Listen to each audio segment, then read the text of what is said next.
Hey, Erica here. The other day I was talking with a client about everything that she should do before and after she posts a blog post. That way more people can reach it outside of her current readership and customer base.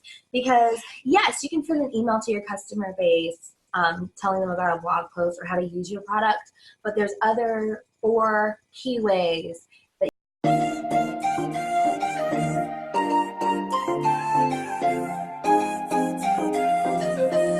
you can also share it with new people that may not be familiar with your brand, may not be in your email list, might not be your follower on Instagram, Facebook, Pinterest, Twitter, that they might not know about you, but they're going to learn about you. So the first way is to attract your readers. So you want to include a featured image. So I'm also going to link down below a blog image or a blog post that explains the 5 different ways, but I just wanted to make a video just explaining my rationale behind it. So online, there are probably going to be a whole bunch of blog posts about what you offer or what you do or what you're trying to teach people. I'm not saying that to overwhelm you, I'm just being real. So you have to stand out from what's already there, and how you do that is with the images that you share inside of your blog post and the video you share inside of your blog post. That's what's really going to attract them. Also, another way to attract them is with the headline. I'm not going to give you a whole copywriting course. Now, I am in the Copy Cure by Marie Forleo and Laura, her last name starts with a B. So I've learned a lot of tips and tricks and just a whole different way of thinking about headlines and copy altogether, but you just want to put a little bit more extra effort into how a customer or a potential customer would be looking for that particular blog topic or blog article or tutorial that you're going to be sharing with them. So those are 2 different ways you can attract the reader to your post, through your featured image and through your title. Sorry, I'm going to be looking at notes. So the second way is to share on social media. So yes, you always want to share it on Facebook. You always want to share it on Twitter. You always want to share some sort of blog post graphic on Instagram. But inside the blog post, I give you a hack that the big boys and girls, those 7-figure or 6-figure bloggers use when it comes to social media that you probably aren't doing it. And I'm just going to give you a little hint in this video. It involves sharing your posts more than one time. So moving on to number 3, you definitely want to use a video just like I'm doing right now. I am sharing a video with you about my blog post. Insane, right? I'm sharing a video with you about my blog post about how to promote a blog post. So that's the third way. Also, you can, if you're not comfortable on video, if you don't want to be on video, if you don't even want to do a screen share, you are welcome to drop hints about your blog post during your podcast if you have one. You can have your normal podcast episode, but then let your readers know and let your customer base know that, hey, I have this blog post that dives more into this topic, or I have blog posts on my blog about this topic. Because when people find your blog or find your post and then go over to your blog, they are going to binge read everything that you have on that topic. So that's another way to even bring attention to older posts. So then that brings me to the 4th tip, which is to submit your blog post to a forum. So Blog11 does a great job of RSS feeding and syndicating your stuff for you if you're on Blog11.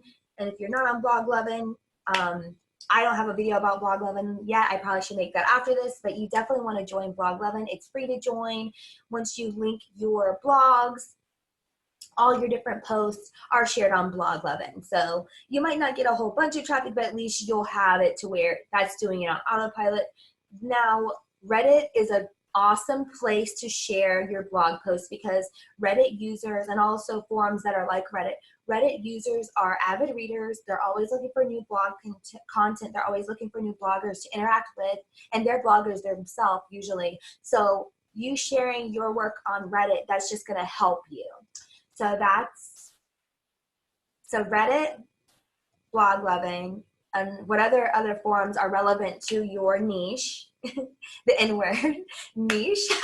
So then another forum that people probably know they're forums, but they want to call them groups. But basically, Facebook and LinkedIn groups. So I'm showing a tip I didn't share in the blog post, but in the blog post I said Facebook groups, but now I'm talking about LinkedIn groups because LinkedIn does has groups too.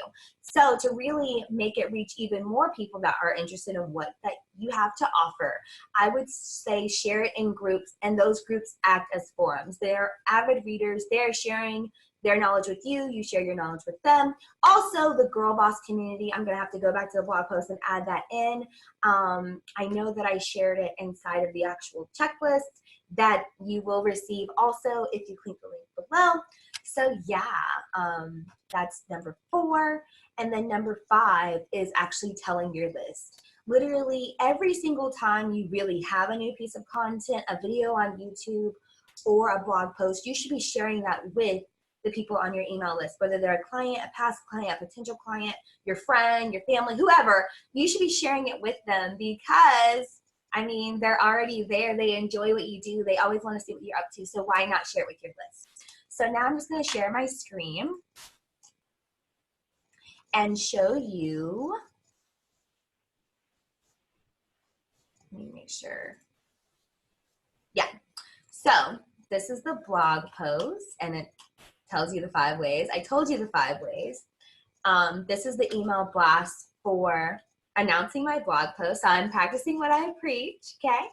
And then that checklist, just giving you a little preview. So my checklist actually does a step-by-step as well. So it shows you examples with screenshots and then the actual checklist itself that you're free to download, make copies of it, whatever you want to do. Sorry, trying to get to that page.